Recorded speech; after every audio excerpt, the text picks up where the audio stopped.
नमस्कार, जय श्री राधे कृष्णा। आर के शिक्षा पीठ में मैं आपका स्वागत करती हूँ, अभिनंदन करती हूँ। हमने मनोविज्ञान की निशुल्क कक्षाएं जो यूट्यूब पर प्रारंभ कर रखी हैं, उसमें हमारी फर्स्ट यूनिट अभी चल रही है। फर्स्ट यूनिट में हमने सारी कुछ अभी शिक्षा मनोविज्ञान के बारे में, स्कूल्स, उनकी विशेषता वगैरह सब कुछ को पढ़ने के बाद अब हम शिक्षा मनोविज्ञान की हमने संप्रदाय स्कूल प्रारंभ कर रखी है। उसमें अगर हो सका तो आज की क्लास हमारी लास्ट रहेगी, फिर हमारी फर्स्ट यूनिट पूरी कंप्लीट हो जाएगी। आप जैसे जैसे आपको समय मिलता है, मैं ज्यादा बड़ी क्लास डालती नहीं हूँ, 10-15 मिनट की क्लास होती है, आप उसको देखिए। एक बार में समझ में नहीं आता, दोबारा देखिए, आप उसके नोट्स बनाते रहिए। आप 10-10 मिनट अगर आप अपने अपने लिए समय निकालेंगे तो 10-15 मिनट कोई बहुत बड़े टाइम नहीं होता। 10-15 मिनट अगर आप अपने लिए समय निकाल कर उनको, एक पन्ने का नोट्स होता है, 2 पन्ने को होता है, धीरे धीरे देखिए। अब कितना बड़ा टॉपिक था शिक्षा मनोविज्ञान की फर्स्ट यूनिट, धीरे धीरे हमारी कंप्लीट हो गई और पता भी नहीं चला हमारा कब फर्स्ट यूनिट कंप्लीट हो गई। इसलिए आप साथ के साथ नोट्स बनाते चलिए। थोड़ा सा है, आपका कब टॉपिक कंप्लीट हो जाएगा आपको पता भी नहीं चलेगा और आपका कोर्स याद भी हो जाएगा, आपको समझ में भी आएगा। अब हमने संप्रदाय प्रारंभ कर रखे थे। लास्ट क्लास में हमने सिगमंड फ्रायड का मनोविश्लेषणवाद प्रारंभ कर रखा था। मनोविश्लेषणवाद में जो हमने पढ़े थे अचेतन मन, अर्धचेतन मन और चेतन मन, हम उनके बारे में पढ़ चुके हैं। जितनी भी हमारी असामाजिक, अमर्यादित जितनी भी भावनाएं होती हैं, हमारे जब दमित इच्छाएं होती हैं, वे सारी हमारी अचेतन मन में आती हैं। चेतन मन में क्या आता है? चेतन मन हमारा नैतिक विचारों का पालक होता है। नैतिक विचार जो हमारे आते हैं वो सारे चेतन मन में आते हैं। अर्धचेतन मन क्या करता है? अर्धचेतन मन अचेतन और चेतन के बीच में कार्यपालक का काम करता है कि हमें क्या कार्य करना चाहिए, नहीं करना चाहिए। ये सारा हम लास्ट क्लास में पढ़ चुके हैं। लास्ट क्लास में एक बात मैं आपको बताना रह गया था कि सिगमंड फ्रायड ने मन की तुलना किससे की है? मन की तुलना उन्होंने शिलाखंड से की है, बर्फ के। सिगमंड फ्रायड ने बर्फ के शिलाखंड से मन की तुलना करी है कि जैसे बर्फ का ये शिलाखंड है, ये बर्फ का शिलाखंड इतना, ये समझिए पानी में डूबा हुआ है, तो हमें कितना हिस्सा दिखता है? ऊपर का हिस्सा दिख रहा है, हमें सिर्फ ये हिस्सा दिखता है, पर जो हमारा आंतरिक हिस्सा है वो हमें दिखाई नहीं देता। तो ये वाले हिस्से को तो उन्होंने क्या कहा है? चेतन मन कहा है, और इसे कहा है उन्होंने अचेतन मन। अचेतन मन हमारी दमित इच्छाएं, हमारे अमर्यादित विचार, असामाजिक विचार जो भी होते हैं वो हमें दिखाई नहीं देते, अप्रत्यक्ष रूप से होते हैं। जैसे ये शिलाखंड दिखाई कहां से दे रहा है? सिर्फ ऊपर से दिखाई दे रहा है। जो हमारा बाहरी तौर पर हम हमारा व्यवहार दिखाते हैं, जैसे कई बहुत अपराध भी करते हैं कई लोग, तो अपराध करके भी वो क्या करते हैं? अपने आप को बहुत अच्छा दिखाने की कोशिश करते हैं, जब तक उनके अपराध सिद्ध नहीं हो जाते। किसी को पता नहीं चलता था, किसी ने चोरी करी है मान लो, तो वो चोरी करिए, जब तक किसी को पता नहीं है तब तक तो वो सबसे बड़ा साहूकार है कि नहीं मैंने तो ऐसा नहीं करा, रे चोरी करना बहुत पाप है। तो जैसा वो अपने को बाहरी तौर पर दिखाता है, ऐसा बाहरी तौर पर ये शिलाखंड हमें दिखाई दे रहा है। तो इसलिए इन्होंने बर्फ के शिलाखंड से इसकी तुलना की है। और जो शिलाखंड हमें ऊपर से दिखाई देता है वह चेतन मन, यानी कि जो हम बाहरी तौर पर दिखाते हैं, और अचेतन मन वो है जो हम छिपा कर रखते हैं हमारा। ये हमारी एक बीच में कल की क्लास में अवधारणा रह गई थी कि सिगमंड फ्रायड ने मन की तुलना हमारे बर्फ के शिलाखंड से की। आज की क्लास पर अब हम आते हैं। आज की क्लास है हमारी मानवतावाद संप्रदाय। मानवतावाद संप्रदाय, इसको हम आशावाद संप्रदाय भी कहते हैं। इसके प्रतिपादक कौन है? Abraham Maslow. अब्राहम मैस्लो ने ये दिया, कब दिया है ये सिद्धांत? 1962 में दिया है। इसके समर्थक हैं कॉल रॉजर्स, ऑलपॉट और मार्गरेट रीड भी इसी के समर्थक हैं। इसको तृतीय बल कहा गया है। इसको क्या कहा गया है? तृतीय बल। और कल की क्लास में पढ़ा था हमने प्रथम बल किसे कहा गया? मनोविश्लेषणवाद को प्रथम बल कहा गया है। यह बल क्या कहता है? यह कहता है कि यह मानव को प्रधान मानता है। किसको मानता है? यह प्रधान मानव को प्रधान मानता है। मानव की स्वतंत्रता पर, मानव की, हाँ यहाँ लिख रखा है, मानव की स्वतंत्रता पर बल देता है। यह मानव की मांगों को, मानव की आवश्यकताओं को, मानव की आवश्यकताओं को महत्व देता है। यह सिद्धांत कहता है, यह पशुओं को महत्व ना देकर यह किसको देता है? मानव को महत्व देता है। जितने हमने और बहुत से सिद्धांत देखे हैं उन्होंने क्या होता है कि पशु विज्ञान या पशुओं पर प्रयोगों को महत्व दिया जाता है, परंतु यह किसको महत्व देता है? यह मानव को महत्व देता है, उसकी आत्म सिद्धि को, उसकी आवश्यकता को, उसकी मांगों को महत्व देता है। अब कार्ल रॉजर्स ने पांच मांग या 5 आवश्यकताएं बताई हैं। वह उन्होंने कौन कौन सी बताई हैं? आप इस स्लाइड का स्क्रीनशॉट लीजिए, फिर मैं नेक्स्ट स्लाइड पे आपको जाओ मेन टॉपिक है जहां से इसमें अब्राहम मैस्लो में से क्वेश्चन बनते हैं, लास्ट एग्जामों में बने हुए हैं, उस स्लाइड पे हम आपको लेकर चलते हैं। आप इसका स्क्रीनशॉट लीजिए। देखिए, अब्राहम मैस्लो ने जो 5 मांगे बताई हैं, कौन सी क्या बताई हैं? 5 मांग या फिर 5 आवश्यकता, 5 आवश्यकता बताई हैं। कौन कौन सी 5 आवश्यकता? यहां से प्रश्न बनते हैं। मानवतावाद संप्रदाय किसने दिया? अब्राहम मैस्लो ने दिया। कम दिया? 1962 में दिया। ये प्रश्न बनते हैं। या फिर यहां से कौन कौन सी 5 मांगे बताई हैं, इनका क्रम आपको निश्चित पता होना चाहिए, इनका क्रम निर्धारित क्रम में आपको याद होना चाहिए। सबसे पहली उन्होंने कौन सी मांग कही है? शारीरिक या दैहिक मांग। किसी भी व्यक्ति की सबसे पहली आवश्यकता क्या होती है?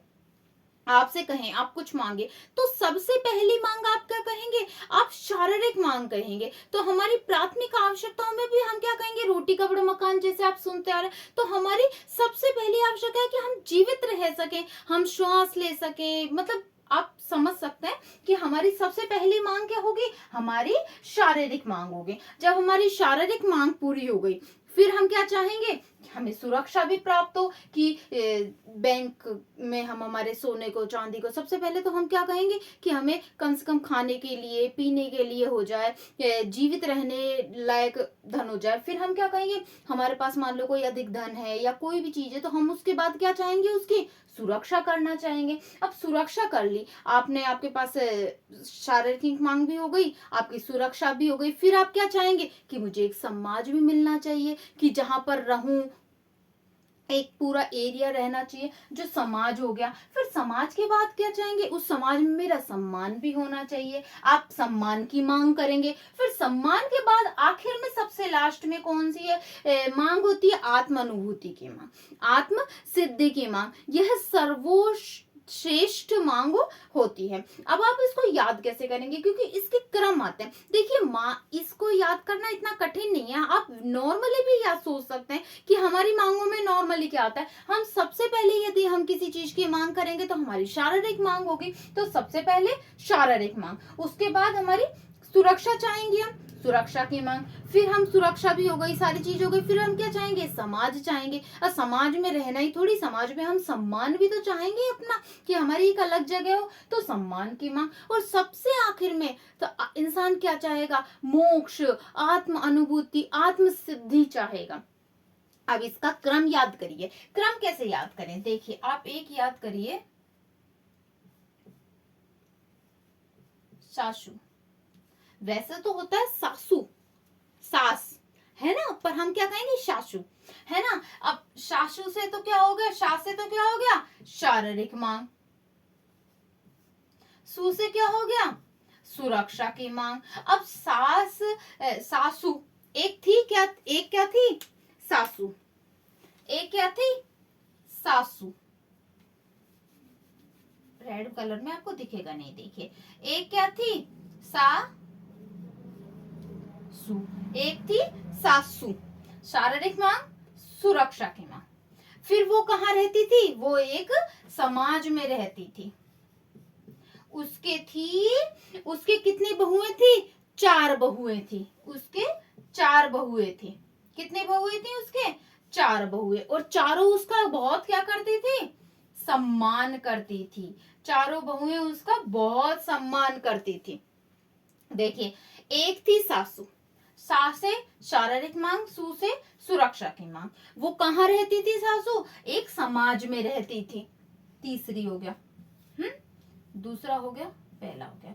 फिर उसके कितनी बहुएं थी, उसके थी 4 बहुएं। तो 4 बहुएं उसका क्या करती थी, बहुत सम्मान करती थी। और जब सम्मान हो रहा है, अच्छा समाज मिल रहा है, सारी चीजें मिल रही हैं, फिर आखिर में इंसान क्या चाहेगा, आखिर में वो मोक्ष चाहेगा, आप परमात्मा से मिलन चाहेगा, आत्म सिद्धि चाहेगा। तो आखिर में उसने क्या मांगा, आखिर में उसने मांगा मोक्ष, या फिर हम क्या कह सकते हैं, आत्म अनुभूति। अब आप इससे इसका क्रम नहीं भूलेंगे। एक थी सासू, सा से शारीरिक मांग, सु से सुरक्षा की मांग, कहाँ रहती थी, समाज में। उसके थी 4 बहुएं, चौथे नंबर की सम्मान की मांग, वो उसका क्या करती थी, सम्मान करती थी। जब सारी चीजें मिल गई उसको, तो आखिर में अब सासू जी क्या करेंगी, वो परमात्मा से मिलन चाहेंगी, यानी कि मोक्ष चाहेंगी, आत्म अनुभूति चाहेंगी। इस प्रकार से आप अब्राहम मैस्लो के आवश्यकता, 5 आवश्यकताएं, 5 मांगों को आप एक क्रमबद्ध तरीके से याद कर सकते हैं। आप एक बार इसका स्क्रीनशॉट लीजिए। फिर कुछ मांगे, कुछ संप्रदाय हैं, वो इतने महत्वपूर्ण नहीं है, सिर्फ हम उनके नाम और उनके प्रतिपादकों के बारे में देख लेते हैं। इसका स्क्रीनशॉट लीजिए। देखिए, अब्राहम मैस्लो का हमने संप्रदाय समझ लिया। उसके बाद अब कुछ संप्रदाय बचते हैं, इतने मोस्ट नहीं है, एग्जाम में नहीं पूछे जाने वाले, पर फिर भी आपको ये रहे कि हाँ भाई हमने सारे संप्रदाय कर लिए, कि कोई भी प्रश्न ऐसा ना हो कि एग्जामिनर पूछ ले और हमारे एग्जाम में बाहर चला जाए। इसलिए मैं आपको सारे संप्रदाय करवा रही हूँ कि एक भी संप्रदाय आपका छूटना नहीं चाहिए। देखिए, प्रेरकीय संप्रदाय या फिर इसको बोलते हैं हार्मिक संप्रदाय, यह किसके द्वारा दिया गया है, यह दिया गया है विलियम वुंट के द्वारा। यह संप्रदाय में, इस संप्रदाय में क्या कहा गया था, विलियम वुंट ने 14 मूल प्रवृत्तियां, 14 मूल प्रवृत्तियां दी है, 14 मूल प्रवृत्तियों की बात करी है, 14 मूल प्रवृत्तियों की बात करी है। सबसे पहले व्यवहार शब्द का प्रयोग कब करा है विलियम वुंट ने, 1905 में करा है। इसको परिभाषित कब करा है, 1908 में करा है। व्यवहारवाद के समर्थक हैं विलियम वुंट। तो इस संप्रदाय में आप बस नाम याद रखिए फिर भी एक बार, कि इसमें इन्होंने 14 मूल प्रवृत्तियों की बात करी है, नाम याद रखिएगा।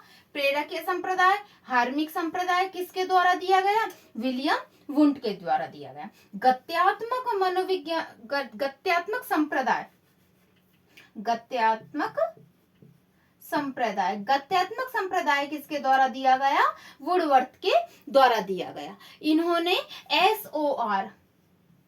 एसओआर का सिद्धांत दिया। एसओआर का प्रयोग तो सीएल हल ने किया था, परंतु उसको बताने वाले कौन थे सर्वप्रथम, एसओआर को यह वुडवर्थ थे। इस सिद्धांत में इन्होंने इसको बताया था। आप नाम याद रखिएगा बस, कि गत्यात्मक संप्रदाय किसके द्वारा दिया गया था, गत्यात्मक संप्रदाय वुडवर्थ के द्वारा दिया गया था।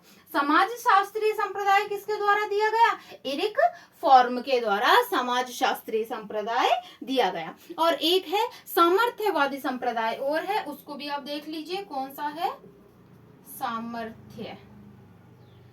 सामर्थ्यवादी संप्रदाय।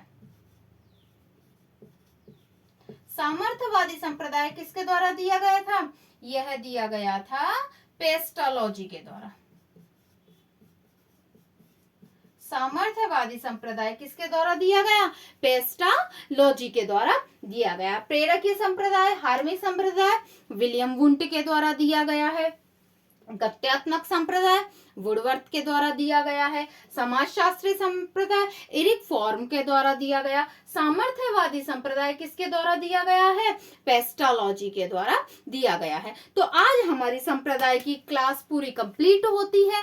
सारा शिक्षा मनोविज्ञान की जो फर्स्ट यूनिट है वो हमने बहुत आराम से कंप्लीट पढ़ ली है, और कोई ज्यादा देर की क्लासें भी नहीं डाली कि आपको बहुत बोरियत महसूस हो कि हाँ 1 घंटे की, आधा घंटे की कोई क्लास होगी जो 20 मिनट से ऊपर गई होगी, वरना 10-15 मिनट की क्लास है। आप जब बैठे बैठे रील्स देखते हैं, औरों की रील्स देखते हैं, उसको देखने के बजाय आप 10-15 मिनट अपने लिए समय निकालिए। उन 15 मिनटों को आप अपने फ्यूचर के लिए लगाइए। क्या पता कहीं आपकी ये 15 मिनट में से कोई क्वेश्चन आ जाए, है ना। तो आप इनको पढ़िए, देखिए, नोट्स बनाते चलिए साथ के साथ। तो आज हमारी फर्स्ट यूनिट कंप्लीट होती है। Thank you. और आपको यदि क्लास पसंद आती है तो आप लाइक, शेयर, सब्सक्राइब कीजिए। अपने और जो भी आपके साथ तैयारियां कर रहे हैं आप उन्हें बताइए, ताकि यह निःशुल्क कक्षाएं हमने यूट्यूब पर प्रारंभ कर रखी हैं। किसी को भी मनोविज्ञान में यदि समस्या आती है तो सबका साथ सबका विकास सबका अच्छे से समझ में आ सके। Thank you.